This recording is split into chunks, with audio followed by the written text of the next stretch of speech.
Hi friends, ಎಲ್ಲರಿಗೂ ನಮಸ್ಕಾರ. ಈ ವಿಡಿಯೋ ಏನು ಅಂದರೆ, ಈ ವಿಡಿಯೋ ಬಂದುಬಿಟ್ಟು ಶುಕ್ರವಾರ ಸಾಯಂಕಾಲ ಎಲ್ಲ ಪೂಜೆ ಎಲ್ಲ ಮಾಡಿಬಿಟ್ಟು ನಾನು ಯಾವಾಗೂ ಮಾಡೋದು ಶುಕ್ರವಾರ ಸಾಯಂಕಾಲನೇ. ಯಾಕೆಂದರೆ ಮಗು ಇದೆಯಲ್ಲ, ಬೆಳಗ್ಗೆ ಎಲ್ಲ ಮಾಡೋಕ್ಕಾಗಲ್ಲ. ಫುಲ್ ಮನೆಯೆಲ್ಲ ಕ್ಲೀನ್ ಮಾಡಿಕೊಂಡು ಆಮೇಲೆ ಈವ್ನಿಂಗು ಚೆನ್ನಾಗಿ ಎಲ್ಲ ಇದು ಮಾಡಿಬಿಟ್ಟು ಕ್ಲೀನ್ ಮಾಡಿಬಿಟ್ಟು ಪೂಜೆ ಎಲ್ಲ ಮಾಡ್ಕೊತೀನಿ. ಆಮೇಲೆ ಸಾಂಬಾರು ಏನೂ ಇರಲಿಲ್ಲ, ಅದಕ್ಕೆ ಸಿಂಪಲಾಗಿ ಏನು ಮಾಡೋಣ ಅಂತ ಯೋಚನೆ ಮಾಡ್ತಾಯಿದ್ದೆ. ಅದಕ್ಕೆ ಕೋಸಿತ್ತು, ಕೋಸಲ್ಲಿ ಒಂದು ಗೊಜ್ಜು ಟೈಪ್ ಮಾಡೋಣ ಅಂದ್ಬಿಟ್ಟು, ಮಸಾಲೆ ಹಾಕ್ಬಿಟ್ಟು ಗೊಜ್ಜು ಟೈಪ್ ಮಾಡೋಣ ಅಂದ್ಬಿಟ್ಟು ಮಾಡ್ತಾಯಿದ್ದೀನಿ. ಆಮೇಲೆ ಬಂದುಬಿಟ್ಟು ಇದು ಸೋಯಾಬೀನ್ಸು ಇತ್ತು.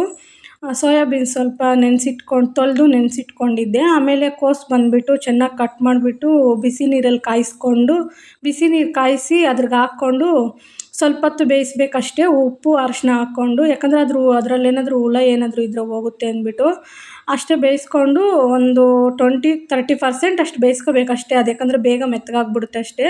ಆಮೇಲೆ ಬಂದುಬಿಟ್ಟು ಇಲ್ಲಿ ನೋಡ್ತಾ ಇರ್ಬೋದು ಮಸಾಲೆ ಯಾವ ಥರ ಅಂದರೆ, ಒಂದು 3-4 ಟೊಮೊಟೊ, ಆಮೇಲೆ ಒಂದು ಈರುಳ್ಳಿ, ಒಂದು ಬೆಳ್ಳುಳ್ಳಿ, ಹಸಿಮೆಣ್ಸಿನ್ಕಾಯಿ, ಆಮೇಲೆ ಚಕ್ಕೆ ಲವಂಗ ಮೆಣಸು ಹಾಕ್ಬಿಟ್ಟು ಸ್ವಲ್ಪ ಎಣ್ಣೆ ಹಾಕ್ಕೊಂಡು ಫ್ರೈ ಮಾಡ್ಕೊಂಡ ಮಸಾಲೆ ರುಬ್ಕೊಂಡೆ. ಕೊತ್ತಂಬರಿ ಎಲ್ಲ ಹಾಕ್ಕೊಂಡು ರುಬ್ಕೊಂಡ್ಬಿಟ್ಟು ಅದೇ ಪೇಸ್ಟು ಹಾಕ್ತಾಯಿದ್ದೀನಿ ನೋಡಿ, ತೋರಿಸ್ತಾ ಇದ್ದೀನಲ್ಲ ಅಲ್ಲಿ. ಆಮೇಲೆ ಬಾಣಲಿ ಇಟ್ಕೊಂಡ್ಬಿಟ್ಟು ಅದ್ರಾಗೆ ಎಣ್ಣೆ ಹಾಕ್ಕೊಂಡು ಸಾಸಿವೆ ಹಾಕ್ಕೊಂಡು ಆಮೇಲೆ ಕರ್ಬೇವು ಸೊಪ್ಪು, ಈರುಳ್ಳಿ ಹಾಕ್ಕೊಂಡು, ಅದು ನಿಮ್ಮಿಷ್ಟ. ನಾನು ಹಾಕ್ಕೊಂಡಿಲ್ಲ ಕರ್ಬೇವು ಸೊಪ್ಪು ಅದೆಲ್ಲನೂ, ನನಗೆ ಅದು ಯಾಕೋ ಮಸಾಲೆ ಸಾಂಬಾರಿಗೆ ಇಷ್ಟ ಆಗಲ್ಲ ಅಂದ್ಬಿಟ್ಟು. ಆಮೇಲೆ ನೋಡಿಬಿಟ್ಟು ಆ ಮಸಾಲೆ ಚೆನ್ನಾಗಿ ಎಣ್ಣೆಯಲ್ಲಿ ಫ್ರೈ ಮಾಡ್ಕೋಬೇಕು, ಹಸಿ ಸ್ಮೆಲ್ ಹೋಗೋ ತನಕ.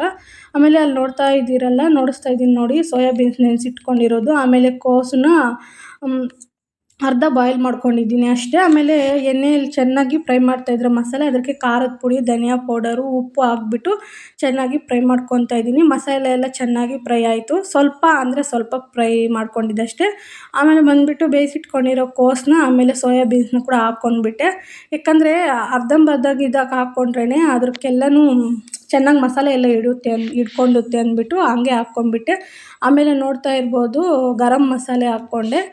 ಆಮೇಲೆ ಇದು ಗರಂ ಮಸಾಲೆ ಬಂದುಬಿಟ್ಟು ಪ್ಯಾಕೆಟೇ, ನಾನೇನು ಮನೆಯಲ್ಲಿ ಮಾಡಲ್ಲ. ಆಮೇಲೆ ಧನಿಯಾ ಪೌಡರ್ ಎಲ್ಲನೂ ಮನೆಯಲ್ಲೇ ಮಾಡಿರ್ತೀನಲ್ಲ, ಧನಿಯಾ ಪೌಡರ್ ಕೂಡ ಹಾಕ್ಕೊತಾ ಇದ್ದೀನಿ ನೋಡಿ. 1-1.5 ಸ್ಪೂನ್ ಅಷ್ಟು ಹಾಕ್ಕೊಂಡು ಚೆನ್ನಾಗಿ ಮಿಕ್ಸ್ ಮಾಡಿಕೊಂಡೆ. ನಾನು ಇದು ಲೇಸಿಯಾಗಿ ಮಾಡಿದೆ, ಹೆಂಗೆ ಬರುತ್ತೋ ಏನೋ ಅಂದ್ಬಿಟ್ಟು, ಒನ್ ಟೈಮ್ಗೆ ಬಿಡು ಅಂದ್ಬಿಟ್ಟು ಲೇಸಿಯಾಗಿ ಮಾಡಿದೆ.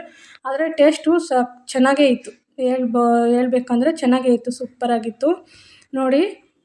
ಅಲ್ಲಿ ಮಾಡಿದ್ದೀನಲ್ಲ ನೋಡಿ. ಆಮೇಲೆ ಸ್ವಲ್ಪ ಮಗು ಹತ್ರಕ್ಕೆ ಹೋಗಿ ಬರೋಷ್ಟರೊಳಗಡೆ ಸ್ವಲ್ಪ ಗಟ್ಟಿಯಾಗೋಗಿತ್ತು, ಬಟ್ಟು ಟೇಸ್ಟ್ ಮಾತ್ರ ಸಖತ್ತಾಗಿತ್ತು. ಇದು ಚಪಾತಿಗೆ, ಪೂರಿಗೆ, ಅನ್ನಕ್ಕೆ ಎಲ್ಲದಕ್ಕೂ ಚೆನ್ನಾಗಿರುತ್ತೆ. ಬಿಸಿ ಬಿಸಿ ಹಾಕ್ಕೊಂಡು ನೋಡಿ ಟೇಸ್ಟ್ ನೋಡ್ತಾ ಇದ್ದೀನಿ, ತುಂಬ ಚೆನ್ನಾಗಿತ್ತು.